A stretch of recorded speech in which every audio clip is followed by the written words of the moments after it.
Hari ini saya ingin bagikan, apakah gereja sudah benar-benar merdeka terhadap penyesatan? Ya, dan hari ini saya akan bagikan kepada kita satu topik yang sangat spesial, yaitu tentang antikris menurut surat Yohanes pasal 1 dan 2. Ya, jadi apakah gereja sudah benar-benar merdeka terhadap penyesatan? Dan subtemanya adalah antikris atau antikristus menurut surat Yohanes pasal 1 dan juga pasal 2. Nah, ada 6 pokok bahasan yang akan saya bahas dalam topik ini. Apakah gereja sudah benar-benar merdeka terhadap penyesatan? Dengan subtema antikris atau antikristus menurut surat Yohanes pasal 1 dan 2, ada 6 pokok bahasan, yaitu yang pertama adalah etimologi antikris. Ya, akar kata antikristus itu apa sih artinya? Kemudian pokok bahasan yang kedua adalah tujuan penulisan surat 1 dan 2 Yohanes. Apa tujuannya? Kemudian yang ketiga adalah antikris menurut surat 1 dan 2 Yohanes. Kemudian yang keempat adalah ciri-ciri antikristus dan manifestasi antikristus menurut 1 dan 2 Yohanes. Kemudian yang kelima adalah kapan kemunculan sosok antikristus itu. Kemudian yang keenam adalah sikap orang percaya terhadap antikristus atau roh antikristus ataupun penyesatan itu sendiri. Ya, nah kita langsung saja, mudah-mudahan suara saya cukup jelas di gadget saudara, ya. Kemudian saudara juga bisa berkomentar. Yang pertama, kita langsung saja pokok bahasan yang pertama, yaitu etimologi atau akar kata antikristus. Itu apa sebenarnya, ya? Nah, antikristus itu terdiri dari 2 kata, ya, anti dan Kristus. Apa itu anti? Menurut Kamus Besar Bahasa Indonesia atau KBBI, anti itu artinya melawan, menentang atau memusuhi. Ya, misalnya anti nyamuk, berarti ada obat ya yang melawan nyamuk atau menentang nyamuk atau memusuhi nyamuk, kira-kira begitu ya. Atau misalnya anti korupsi, berarti melawan korupsi atau memusuhi korupsi, musuh dari korupsi. Atau misalnya anti pemerintah, berarti melawan pemerintah atau memusuhi pemerintah. Itulah etimologi atau akar kata dari anti. Kemudian Kristus, apa arti Kristus? Ya, atau etimologi akar kata dari Kristus? Ya, Kristus artinya yang diurapi, yaitu gelar yang diberikan kepada Yesus sebagai Mesias atau juru selamat dunia. Jadi, antikristus, ya, itu artinya orang atau pribadi atau personal yang melawan, ya, atau menentang atau memusuhi Yesus. Itulah antikristus. Ya, pengertian yang kedua adalah sikap atau perbuatan melawan, menentang, memusuhi Yesus. Pengertian yang ketiga adalah antikris sering dikaitkan dengan waktu-waktu terakhir, akhir zaman, atau peristiwa sebelum kedatangan Yesus yang kedua kali. Kemudian antikristus juga erat kaitannya dengan penyesatan, Mesias palsu.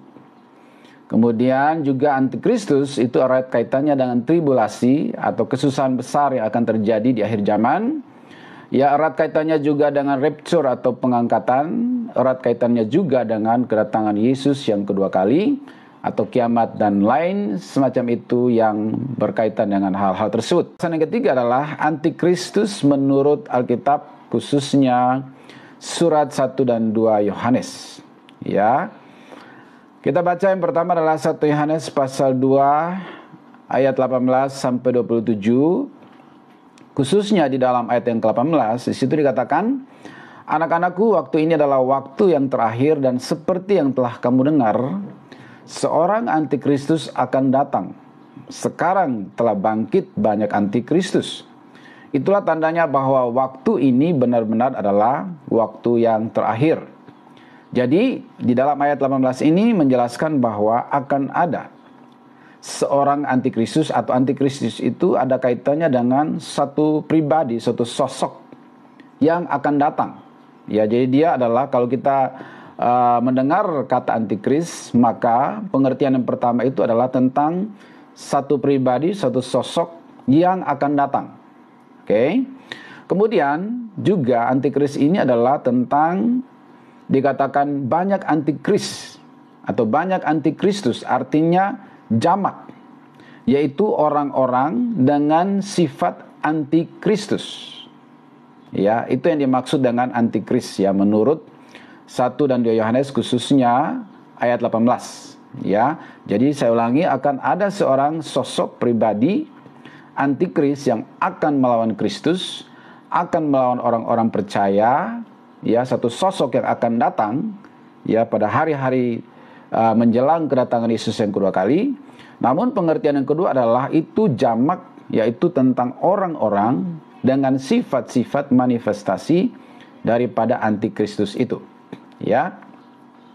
Kemudian di dalam 1 Yohanes pasal 4 ayat 2 sampai 3, di situ dikatakan bahwa demikianlah kita mengenal roh Allah. Setiap roh yang mengaku bahwa Yesus Kristus telah datang sebagai manusia berasal dari Allah, dan setiap roh yang tidak mengaku Yesus tidak berasal dari Allah. Roh itu adalah roh antikristus, dan tentang dia telah kamu dengar bahwa ia akan datang, dan sekarang ini ia sudah ada di dalam dunia. Nah, jadi antikristus, pengertian atau ya pengertian yang berikut tentang antikristus dalam surat 1 dan 2 Yohanes ini dikatakan bahwa roh yang tidak mengaku Yesus. Jadi antikristus itu adalah roh yang tidak mengakui Yesus sebagai Tuhan. Ya, dan dikatakan bahwa ia akan datang. Jadi antikristus itu adalah sosok pribadi yang tidak mengakui Yesus, yang menentang Yesus, memusuhi Kristus. Ya, makanya disebut antikristus yang akan datang. Ya. Kemudian juga di sini juga dikatakan ada roh, ya, yang diartikan adalah pengajaran. Ya, jadi yang sekarang sudah ada di dalam dunia. Jadi akan datang satu sosok, satu pribadi yang namanya atau disebut antikristus, yang menentang Kristus, melawan Kristus, namun sekarang sudah ada, yaitu pengajarannya atau orang-orang yang tanpa disadari sudah terkontaminasi oleh pengajaran yang melawan Kristus, yaitu tidak mengakui Yesus sebagai Tuhan, tidak mengakui Yesus sebagai anak Allah yang sudah datang sebagai manusia. Itulah sifat manifestasi daripada antikristus. Ya. Kemudian di dalam 1 Yohanes pasal 4 ayat 1 sampai 3, di situ dikatakan, saudara-saudaraku yang kekasih, janganlah percaya akan setiap roh, tetapi ujilah roh-roh itu apakah mereka berasal dari Allah. Sebab banyak nabi-nabi palsu yang telah muncul dan pergi ke seluruh dunia. Demikianlah kita mengenal roh Allah. Setiap roh yang mengaku bahwa Yesus Kristus telah datang sebagai manusia berasal dari Allah, dan setiap roh yang tidak mengakui Yesus tidak berasal dari Allah. Roh itu adalah roh antikristus dan seterusnya. Jadi antikristus itu juga tentang, ya, ada kaitannya dengan pengajaran-pengajaran menyesatkan yang dibawa oleh nabi-nabi palsu. Itu sebabnya firman Tuhan katakan bahwa ujilah setiap roh, ujilah setiap pengajaran. Kalau pengajaran itu tidak mengaku bahwa Yesus adalah Tuhan, bahwa Yesus adalah Kristus yang telah datang sebagai manusia, bahwa Yesus adalah firman yang datang menjadi manusia, maka itu adalah ciri-ciri roh antikristus, ya, yang harus diwaspadai. Ya, jadi antikristus ini juga tentang roh atau pengajaran-pengajaran yang tidak mengakui Yesus sebagai Tuhan. Ya, itu dikatakan tidak berasal dari Allah, dan roh itu adalah roh antikristus. Jadi saya ulangi sekali lagi, antikristus itu tentang satu pribadi sosok yang akan datang, namun dia sudah ada sekarang dalam rupa nabi-nabi palsu dengan pengajaran-pengajaran yang mengatakan bahwa Yesus bukan Tuhan, Yesus bukan firman Allah yang menjadi manusia, dan itu adalah roh antikristus. Kemudian di dalam 2 Yohanes pasal 1 ayat 7, di situ dikatakan sebab banyak penyesat telah muncul dan pergi ke seluruh dunia yang tidak mengaku bahwa Yesus Kristus telah datang sebagai manusia. Itu adalah si penyesat dan antikristus. Jadi antikristus itu dikatakan ada kaitan sangat erat dengan para penyesat. Banyak penyesat yang tidak mengaku bahwa Yesus Kristus telah datang sebagai manusia. Itulah antikristus atau roh antikristus. Jadi sekali lagi, antikristus itu tentang dua hal, yaitu satu pribadi yang akan datang kelak di akhir zaman, yang melawan Kristus, yang memusuhi Kristus dan orang percaya. Namun pengertian yang kedua adalah sudah ada sekarang dalam rupa nabi-nabi palsu, penyesat-penyesat atau pengajaran-pengajaran yang tidak mengakui Yesus sebagai Tuhan, Yesus sebagai Allah, Yesus sebagai firman yang telah datang menjadi manusia. Itu adalah roh antikristus yang harus diwaspadai oleh gereja. Ya, makanya judul kali ini adalah apakah gereja sudah merdeka terhadap penyesatan? Ya, kita akan introspeksi diri lewat topik ini. Kemudian yang berikut, ya, kita coba perbandingkan dengan 2 Tesalonika pasal 2 ayat 1 sampai 10. Tetapi saya hanya bacakan beberapa ayat yang kaitannya dengan antikristus. Di dalam ayat 3 dan 4 dikatakan bahwa janganlah kamu memberi dirimu disesatkan orang dengan cara yang bagaimanapun juga. Sebab sebelum hari itu, hari di sini dibuat H besar, artinya sebelum hari kedatangan Yesus yang kedua kali, haruslah datang dahulu murtad, dan haruslah dinyatakan dahulu manusia durhaka, ya, seorang pribadi personal yang harus binasa, yaitu lawan yang meninggikan diri di atas segala yang disebut atau yang disembah sebagai Allah. Bahkan ia duduk di bait Allah dan mau menyatakan diri sebagai Allah. Ya, jadi sebelum hari Yesus datang, ya, harus muncul dulu antikristus, seorang pribadi yang disebut di sini adalah manusia durhaka. Jadi antikristus itu tentang satu pribadi yang akan datang yang disebut manusia durhaka, yang melawan Kristus, memusuhi Kristus dan orang percaya. Oke. Itu adalah antikristus, ya. Nah, kemudian di dalam ayat 6 sampai 7 dikatakan bahwa dan sekarang kamu tahu apa yang menahan dia, si manusia durhaka itu, sehingga ia baru akan menyatakan diri pada waktu yang telah ditentukan baginya. Karena secara rahasia kedurhakaan telah mulai bekerja, tetapi sekarang masih ada yang menahan. Kalau yang menahannya itu telah disingkirkan, pada waktu itulah si pendurhaka baru akan menyatakan dirinya.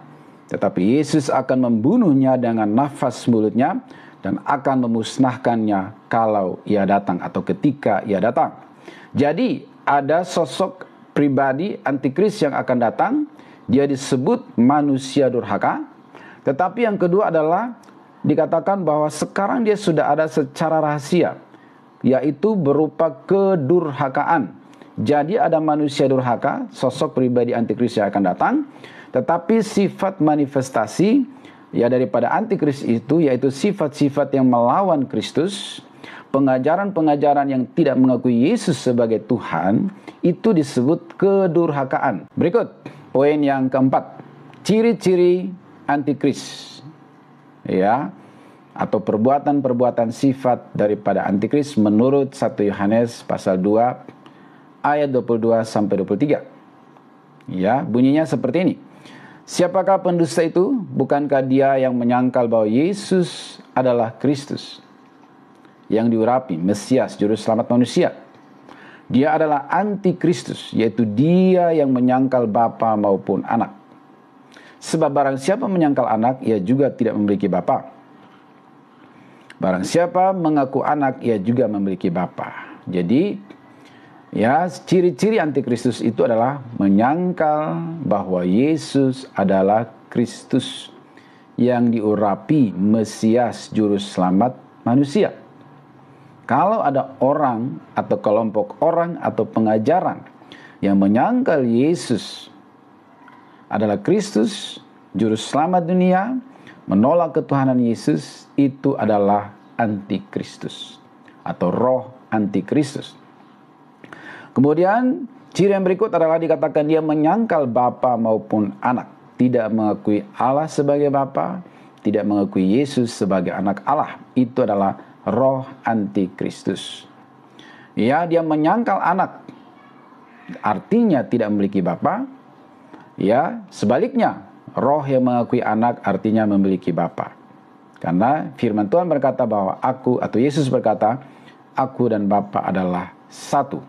Kalau menolak anak berarti menolak Bapa sekaligus menolak anak. Ya, berikut 1 Yohanes 4 ayat 1 sampai 6, di situ dikatakan roh. Ya, jadi ciri-ciri antikristus itu adalah tentang roh atau pengajaran yang tidak mengakui Yesus. Kemudian berikut ciri-ciri berikut dalam 2 Yohanes 1 ayat 7, ya, dia menyesatkan atau mengajarkan ajaran yang sesat. Ya, yang intinya tidak mengakui Yesus adalah Kristus yang telah datang sebagai manusia. Kemudian ciri-ciri berikut daripada antikristus ini di dalam 2 Tesalonika pasal 2 ayat 9. Dikatakan bahwa kedatangan si pendurhaka itu adalah pekerjaan iblis dan akan disertai rupa-rupa perbuatan ajaib, tanda-tanda dan mujizat-mujizat palsu. Ya, mujizat-mujizat palsu dengan rupa-rupa tipu daya jahat terhadap orang-orang yang harus binasa, karena mereka tidak menerima dan mengasihi kebenaran yang datang menyelamatkan mereka.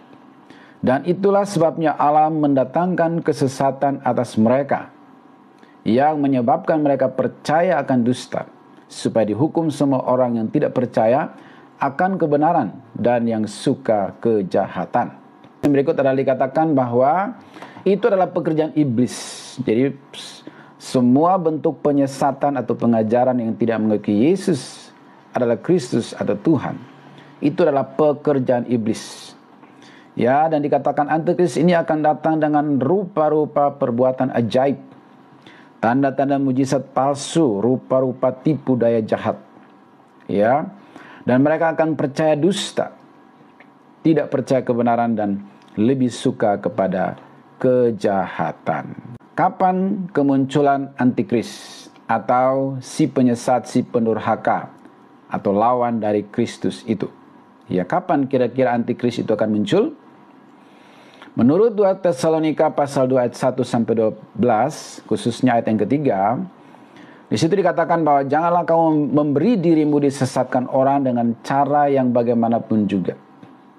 Sebab sebelum hari itu, ya, sebelum hari kedatangan Yesus yang kedua kali, haruslah datang dahulu murtad dan haruslah dinyatakan dahulu manusia durhaka yang harus binasa dan seterusnya.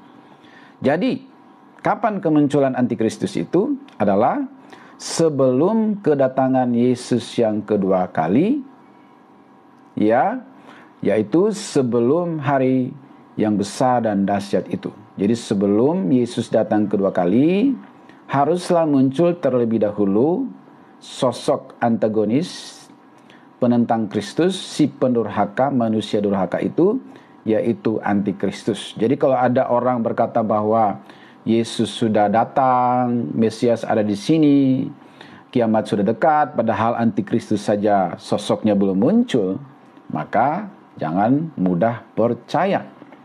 Ya, karena sebelum kedatangan Yesus yang kedua kali, itu harus muncul dulu si manusia durhaka, yaitu antikristus itu. Ya. Kemudian ayat yang ke-6 dari Tesalonika ini. Dan sekarang kamu tahu apa yang menahan dia, ya, sehingga ia baru akan menyatakan dirinya pada waktu yang ditentukan baginya. Karena secara rahasia kedurhakaan telah mulai bekerja, tetapi sekarang masih ada yang menahan. Kalau yang menahannya itu telah disingkirkan, pada waktu itulah si pendurhaka baru akan menyatakan dirinya, tetapi Yesus akan membunuhnya dengan nafas mulutnya dan akan memusnahkannya kalau ia datang. Jadi kapan kemunculan daripada antikristus itu? Ya, tadi yang pertama dikatakan bahwa sebelum hari yang besar, yaitu kedatangan Yesus kedua kali. Yang kedua, di dalam ayat 6 ini dikatakan bahwa pada waktu yang ditentukan baginya. Artinya tidak terprediksi, kita nggak tahu. Hanya Tuhan yang tahu kapan si antikris ini akan muncul. Tetapi ciri-ciri manifestasinya sudah mulai kelihatan, yaitu roh-roh yang menyesatkan, nabi-nabi palsu, atau pengajaran-pengajaran yang tidak mengakui Yesus sebagai Tuhan, Yesus sebagai Kristus, Yesus yang telah datang sebagai anak Allah. Itu setiap pengajaran yang menentang ketuhanan Yesus itu adalah tanda-tanda roh antikristus. Sudah ada sekarang, ya. Nah, kemudian yang berikut dikatakan bahwa antikris itu akan muncul kalau yang menahannya telah disingkirkan. Baru dia akan menyatakan dirinya. Nah, berdasarkan ayat ini, maka muncul ada 3 pandangan tentang rapture atau pengangkatan. Ya. Nah, pandangan yang pertama mengatakan, atau istilahnya namanya itu disebut pre-tribulation. Ya, mereka mendasarkan pandangannya dari 2 Tesalonika ini bahwa pengangkatan itu akan terjadi sebelum munculnya antikris atau masa tribulasi kesusahan besar yang menurut kitab Daniel dan kitab-kitab yang lainnya, antikris akan memerintah di dunia ini selama 7 tahun. Ya, 7 tahun masa kesusahan besar itu. Tetapi sebelum masa kesusahan besar memerintahnya antikristus itu, gereja sudah diangkat. Karena menurut 2 Tesalonika tadi, dikatakan bahwa manusia durhaka itu akan muncul ketika yang menahannya disingkirkan atau diangkat. Nah, siapa yang menahan sehingga antikris itu belum muncul sekarang? Ya, pandangan pre-tribulasi ini berkata bahwa yang menahannya itu adalah Roh Kudus yang ada di dalam orang percaya, yang ada di dalam gereja. Maka ketika gereja diangkat, artinya Roh Kudus diangkat juga, ya, karena Roh Kudus itu diam di dalam orang percaya.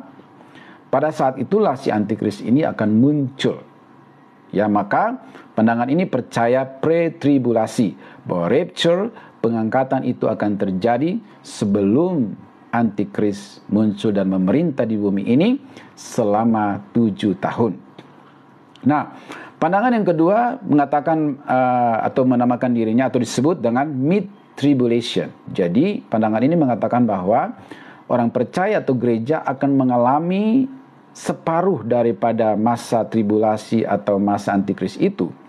Ya, masa antikris 7 tahun, kalau separuhnya berarti 3,5 tahun, menjalani dulu masa kesusahan besar, baru di tengah itu gereja akan diangkat. Ya, dan masing-masing dengan ayat pendukungnya. Kemudian ada yang ketiga disebut dengan post-tribulation, artinya gereja atau orang percaya melewati 7 tahun masa antikris itu, setelah itu baru terjadi rapture atau pengangkatan. Namun berdasarkan ayat di dalam 2 Tesalonika pasal 2 Tesalonika 2 ayat 1 sampai 12, ya, pandangan pre-tribulation mendasarkan pandangannya pada ayat-ayat tersebut, bahwa ketika yang menahan antikris itu diangkat atau disingkirkan, yang mereka terjemahkan dengan rapture, baru antikris itu akan muncul. Keenam, poin yang terakhir, yaitu sikap orang percaya atau sikap gereja terhadap roh antikris atau para penyesat atau para bidat. Ya, apa harus dilakukan menurut surat 1 dan 2 Yohanes. Dan juga beberapa ayat lainnya tentunya, ya. Nah, yang pertama kita lihat dalam 2 Yohanes pasal 1 ayat 10 sampai 11. Di situ dikatakan, jikalau seorang datang kepadamu dan ia tidak membawa ajaran ini, ajaran yang sehat, ajaran benar tentang ketuhanan Yesus, bahwa Yesus adalah Tuhan, Yesus adalah Mesias, Yesus adalah juru selamat, ya, janganlah kamu menerima dia di dalam rumahmu dan janganlah memberi salam kepadanya. Sebab barang siapa memberi salam kepadanya, ia mendapat bagian dalam perbuatan yang jahat. Jadi sikap orang percaya terhadap roh antikris atau para bidat, para penyesat yang melawan Kristus atau tidak mengakui Yesus sebagai Tuhan. Maka sikap yang pertama adalah jangan terima. Bahkan dikatakan kalau dia ke rumahmu jangan beri salam. Harus menolak dengan tegas terhadap para bidat, para pengajar sesat yang tidak mengakui Yesus sebagai Tuhan, tidak mengakui Kristus, tidak mengakui Yesus sebagai Kristus juru selamat dunia. Sikap orang percaya adalah jangan terima. Bahkan kalau dia ke rumahmu jangan beri salam, ya. Yang berikut di dalam Titus pasal 3 ayat 10. Apa sikap orang percaya atau anak-anak Tuhan terhadap para bidat penyesat atau roh antikris? Ya, bunyinya begini.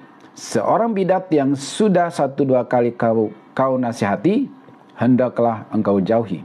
Jadi kalau ada bidat, pengajar sesat, 1, nasihati, peringatkan, lakukan 1-2 kali, beberapa kali. Kalau dia mengabaikan dan tidak mendengarkan, jauhilah dia. Jangan ikut-ikutan begitu saja. Jangan seperti kasarnya itu kerbau yang dicucuk hidung gitu ya. Udah jelas-jelas dia tidak mengakui Yesus sebagai Tuhan, tidak mengakui Yesus sebagai juru selamat, tetapi ngikut aja gitu ya, seperti kerbau dicucuk hidungnya gitu. Ingat firman Tuhan katakan bahwa kasihilah Tuhan Allahmu dengan segenap hati, kekuatan dan akal budimu. Jadi kasih Tuhan tuh, mengasihi Tuhan dengan segenap hati, kekuatan. Jangan lupa dengan akal budi juga. Akal sehat kita harus jalan. Pokok iman kita itu adalah mempercayai Tritunggal Allah Bapa, Anak dan Roh Kudus, mempercayai bahwa Yesus itu Tuhan, mempercayai bahwa Roh Kudus itu adalah pribadi ketiga dari Allah. Kalau ada pengajaran yang menentang itu semua, maka dikatakan nasihati. Kalau dia tidak dengarkan, jauhi dan jangan ikut-ikutan. Kalau dia ke rumahmu jangan terima, jangan beri salam bahkan, ya. Sikap yang ketiga dari orang percaya terhadap bidat atau ajaran sesat atau roh antikris menurut 1 Timotius pasal 4 ayat 6. Dengan selalu mengingatkan hal-hal itu kepada saudara-saudara kita, engkau akan menjadi seorang pelayan Kristus yang baik, terdidik dalam soal-soal pokok iman kita dan dalam ajaran sehat yang telah kau ikuti selama ini. Jadi kalau ada bidat, penyesat, ajaran-ajaran yang menentang Yesus sebagai Tuhan, maka yang pertama ingatkan. Kemudian yang kedua adalah gereja, orang percaya, para hamba Tuhan harus mendidik jemaatnya supaya mereka terdidik dalam soal-soal pokok iman. Apa pokok iman orang percaya? Yang dulu sudah dituangkan dalam pengakuan iman rasuli, ya. Kita percaya Tritunggal, Allah Bapa, Anak dan Roh Kudus. Kita percaya Yesus adalah Tuhan. Ya, di satu sisi dia adalah manusia 100%, sisi lain dia adalah Allah 100%, dan kita percaya bahwa Roh Kudus adalah pribadi Allah yang ketiga. Itu adalah pokok iman kita. Dan gereja Tuhan, orang percaya harus terdidik dalam pokok-pokok iman. Dan itu menjadi tugas para pendeta, para hamba Tuhan untuk mengajarkan kepada umat atau jemaatnya tentang pokok-pokok iman kita dan juga mengajarkan ajaran yang sehat, ya, supaya tidak mudah tersesat. Kemudian di dalam Ibrani pasal 2 ayat 1, ya, sikap orang percaya terhadap penyesatan atau bidat. Di situ dikatakan, karena itu, ya, haruslah lebih teliti kita memperhatikan apa yang telah kita dengar, supaya kita jangan hanyut di bawah arus. Ya, jadi harus lebih teliti memperhatikan apa yang kita dengar, jangan telan bulat-bulat gitu ya. pengajaran-pengajaran yang kita terima di TikTok kah atau di YouTube kah oleh siapapun dikatakan, harus perhatikan, simak, dengarkan dengan teliti. Ya, dan filternya itu adalah Bible, the Holy Bible, Alkitab. Jangan ditelan bulat-bulat, jangan diterima begitu saja, harus teliti, bandingkan dengan Alkitab. Walaupun itu yang mengatakannya adalah seorang berpengaruh yang besar, banyak followers, banyak pengikut, sudah terkenal, tetapi kalau tidak sesuai dengan firman Tuhan, maka harus ditolak. Ya, saudaraku. Firman Tuhan katakan harus lebih teliti, perhatikan apa yang kamu dengar. Jangan ditelan bulat-bulat begitu saja.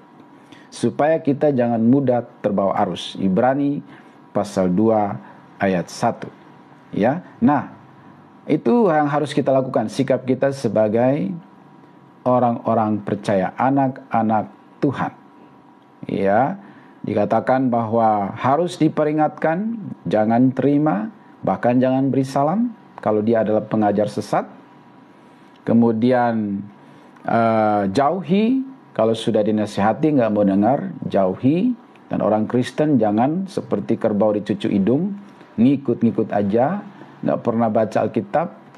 Ya, Alkitab kita itu adalah filter, ya, untuk menyaring semua ajaran-ajaran yang beredar di dunia maya, di YouTube, ya, supaya kita jangan mudah dibelokkan atau disesatkan, supaya kita benar-benar merdeka dari penyesatan. Ingat, antikristus itu tentang dua hal. Suatu sosok pribadi yang akan datang sebelum hari kedatangan Yesus yang kedua kali. Yang kedua, dia adalah roh yang sekarang sudah ada dalam rupa nabi-nabi palsu dan pengajaran-pengajaran sesat, ya, yang menipu, memperdaya, menghasut, membelokkan umat Tuhan dari ajaran yang sehat. Ya, maka gereja jangan tertidur. Gereja harus memastikan bahwa pengajaran yang diajarkan di dalam gereja adalah pokok-pokok iman, supaya orang Kristen tahu, memahami, menghidupi pokok-pokok iman itu dan ajaran sehat, ya, dan lebih teliti lagi terhadap apa yang kita dengar, supaya kita tidak mudah disesatkan dan dibelokkan. Ya, nah karena itu di hari kemerdekaan Indonesia yang ke-78, ya, saya berdoa sekaligus memperingatkan lewat topik ini, supaya gereja dan orang Kristen benar-benar memastikan bahwa kita sudah bebas dan merdeka dari penyesatan yang menyusup di dalam gereja, di antara umat Tuhan. Ya, semoga topik ini bermanfaat bagi kita semua. Dirgahayu Indonesia yang ke-78, dan semoga gereja Tuhan benar-benar merdeka dari penyesatan. God bless you.